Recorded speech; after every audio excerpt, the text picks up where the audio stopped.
Hi, this is Rick from RC Kinsman Studio, and welcome to another Watercolor Wednesday. This is the card we're going to be making today. We're going to be painting with some watercolors, and I'm going to show you how.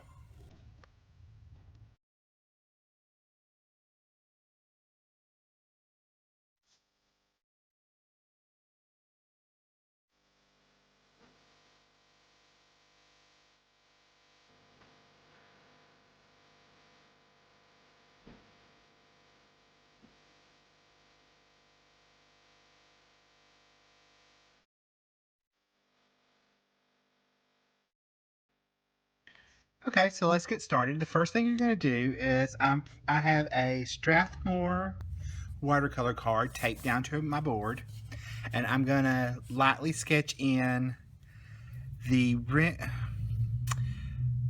something that resembles a poinsettia. And I have my example here. I have it over there in the corner.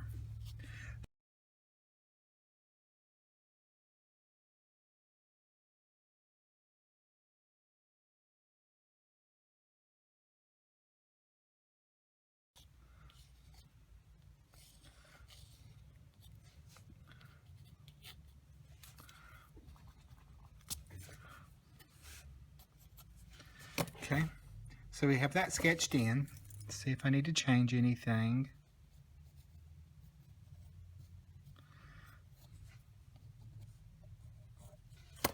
Okay, that's good. So the first thing we're going to do, we're going to break out some watercolors.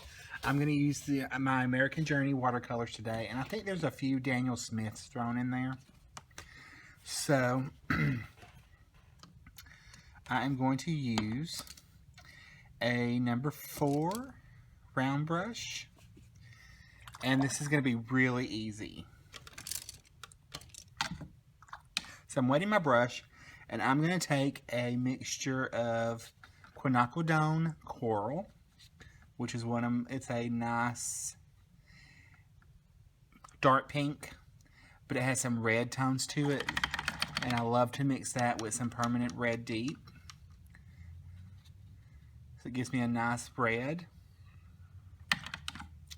So what I'm going to do is I'm going to start, and I'm doing it on dry paper. So I'm going to start in, let's do this big one right here. I'm going to paint where I want the darks. And like I said, we're just doing the feel. And I'm going to show you how to do a couple of these, and I will be speeding this up. I've just added some water. Now I'm going to come back with some alizarin crimson while that's still wet.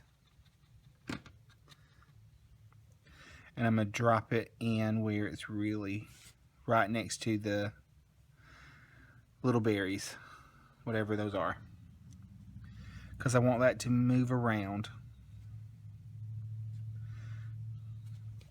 Okay, I'm going to show you how thick my paint is. It's nice. I took it from the well and added just a little bit of water. That's how thick it is. Because I'm adding water to it. There's the quinacridone with the permanent red mixture. That's how thick. It's like cream. I'm doing it this way because it lets me add some tones without having to work so hard. And it's okay if I left a little white spot, that's cool. Okay, now I don't want to come to this one or this one. I want to skip in between where they're wet. That way my paint won't bleed together. So we're going to come right here and make sure I don't have too much paint on the brush. And I'm just dabbing off on a paper towel. Now my light's coming this way, so I'm going to make this bottom part darker. I'll clean my brush, dab it off a little bit, and come back and soften the edges so that gives me a little bit of tone. Come back in with a little alizarin crimson right there and let that bleed together. Now see how this is pooling up right here? I can take my brush and barely touch it, or even a paper towel, and I can get that excess pool off.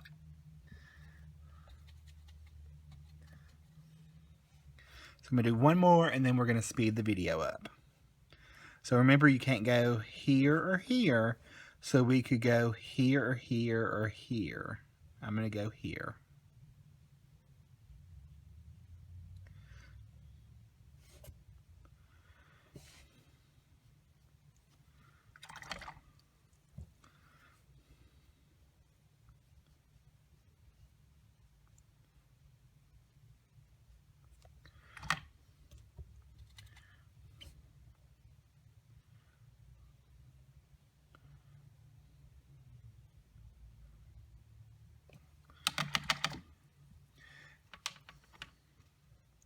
I think I'm going to drop in a little bit of quinacridone magenta. It's because it's a little bit darker and cooler right here under this leaf.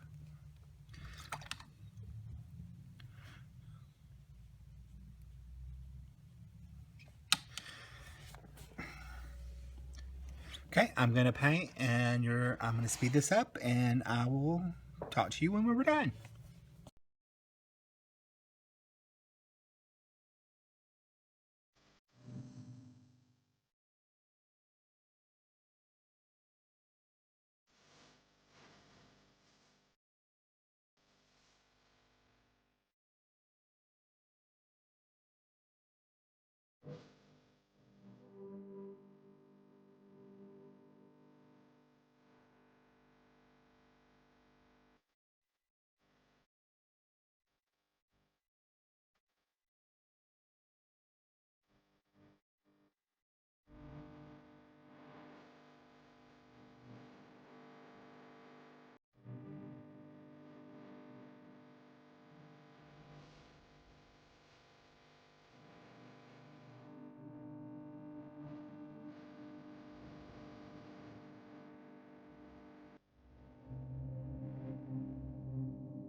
Okay, we're done with the flower petals, so now we're going to come back in and we're going to paint the leaves.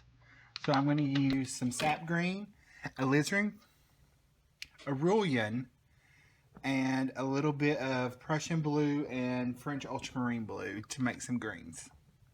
And I'm pretty much doing those the same way. I'm going to start with my medium tone, which is the sap green.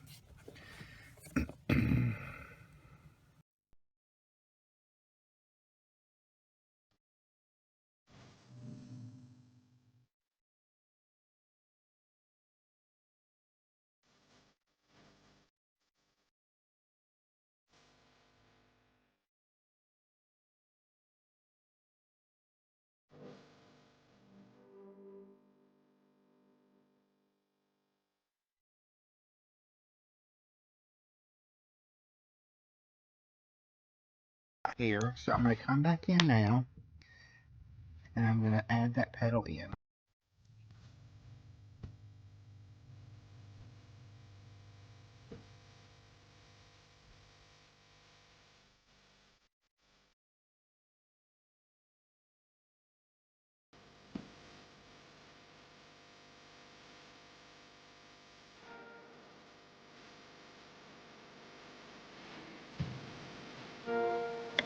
Take a liner or a script brush, and I'm going to show you what it looks like. That's a liner brush, or a script, it's called both. And this is a number 0. So I'm going to come back in with a dark mixture of the alizarin crimson and a touch of the Prussian blue. And I'm going to add a few little veins, and I'm going to hold back here.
I'm going to go underneath first of where I want, where the berries are like sitting.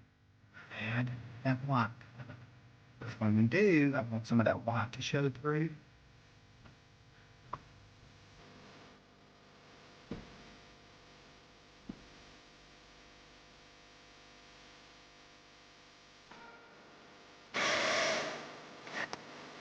Now, I want to put on my brush. Just put add some of that back in the background. But I'm going to pop.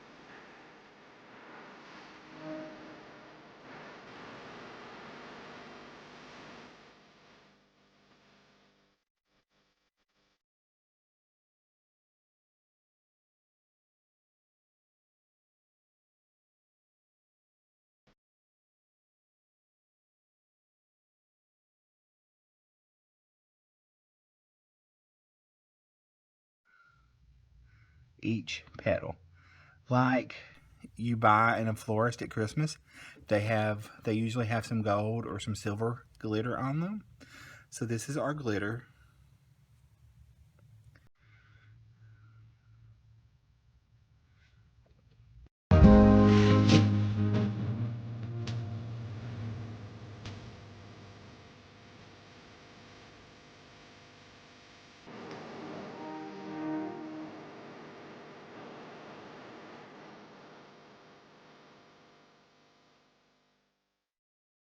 Clean that brush, and I think I'm going to come back in with my Wink Stella Clear brush pen, and I'm going to brush some, just a little bit of glitter onto these leaves.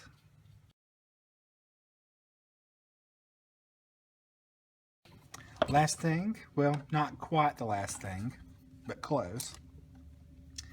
I'm going to take that liner brush again, and I'm going to use my gold watercolor, and I'm just going to add little dots on the berries, making sure I'm not covering up my white.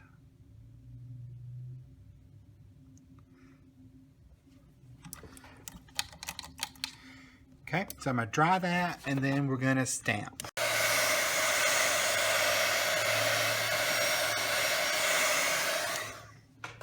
Okay, got that dry. Now we're going to take our tape off. Now what you're going to do to take your tape off, see how I'm pulling away from it? You want to make sure it's completely dry, and then pull away.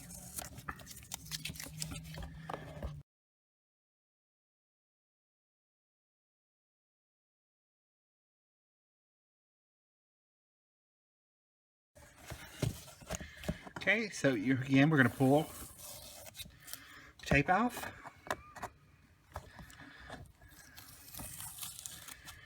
Okay, set out of the way, get my props.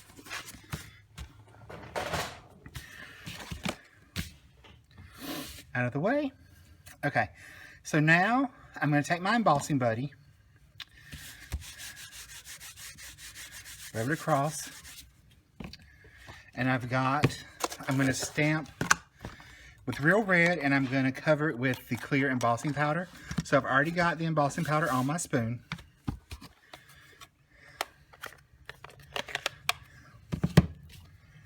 Okay, and I'm going to use the Merry Christmas to You and Yours from the Hostess set. I'm going to clean up any weirdness on there. Set that down.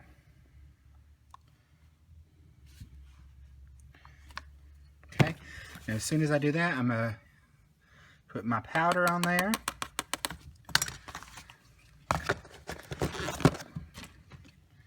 Let's close the ink pad up now.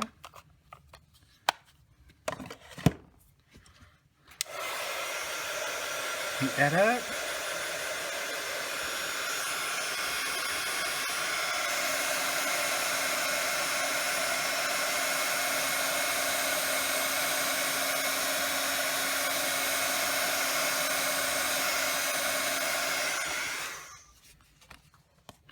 Okay, and I'm going to hit it on the back just for a couple seconds, straighten it back out.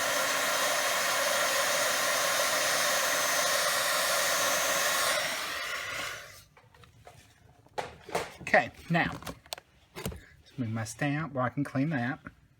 I'm going to take a ruler and a pen, waterproof pen, and I'm going to go around and add a stitch border. Just lining that up.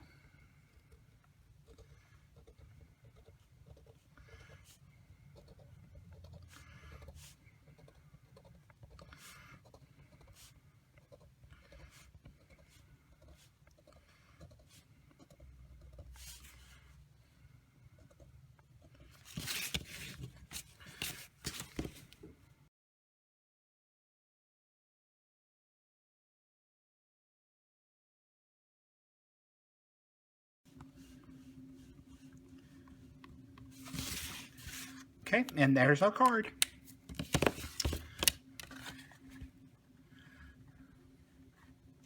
Embossed Sentiment in any color of Stampin' Up! Ink you want. So have a good. Thanks for joining me, and I will see you next week. Y'all have a happy Thanksgiving, and I will see you soon. Bye.